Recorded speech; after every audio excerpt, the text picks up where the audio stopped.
Alrighty then, Successful Indie Author, 5-minute focus, episode 805, First Steps. There's Stanley. He wants to go out. It's minus 23 Fahrenheit out there. So, yeah, we're not in a hurry. All right, first steps. What are the first things you do to be a professional author? Well, you got to write the book. Write the book. And then you got to help readers find the book.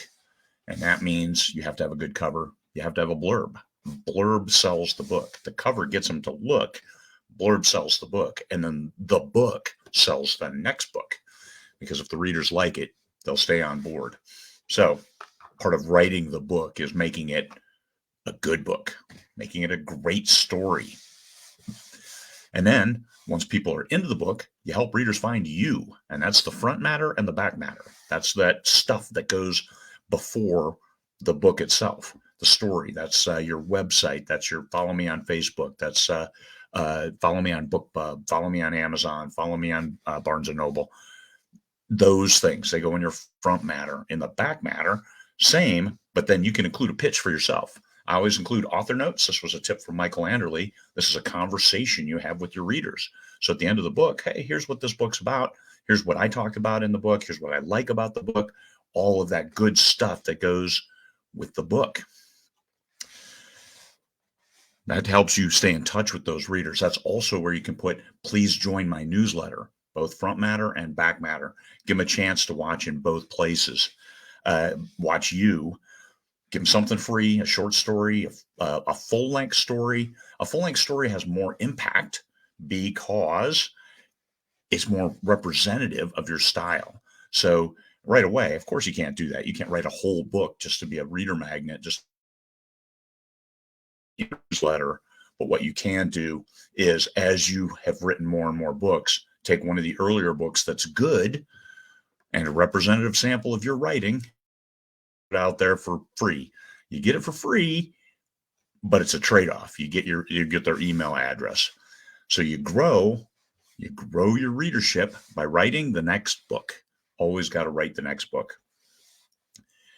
All right, what's next? Sale and promotion of the first book. So as you write that next book and the third book, then you can dive in and do promotions, marketing campaigns, ads, all on that first book. That first book helps you sell all of the next books in the series.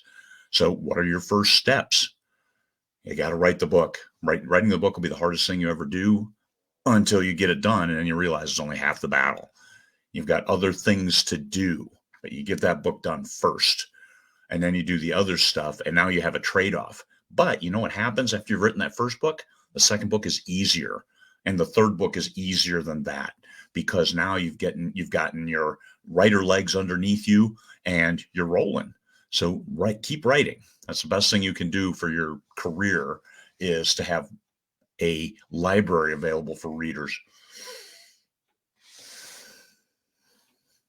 That's it. First steps. Get that book written and get it professionalized.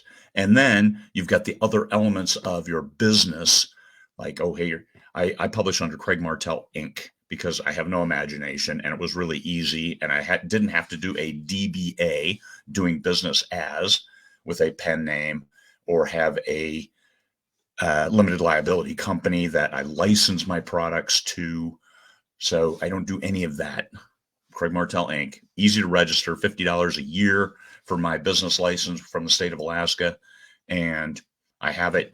I took that down to the bank to get my Craig Martelle Inc. Business account. And that's where I funnel all my stuff. That's my Amazon royalties, my other royalties all go in there.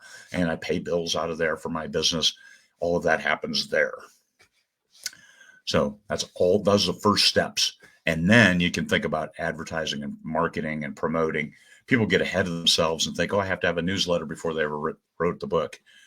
You need to write the book first, because it's hard. And you think, hey, and if you can survive that and then the next book, then yes, you were meant to be an author. If you find it disconcerting, you say, well, I can't write any more words because my first book isn't selling. Well, then you wrote out of passion, but you lost the passion. Take up golf if you want to be disappointed. Peace, fellow humans.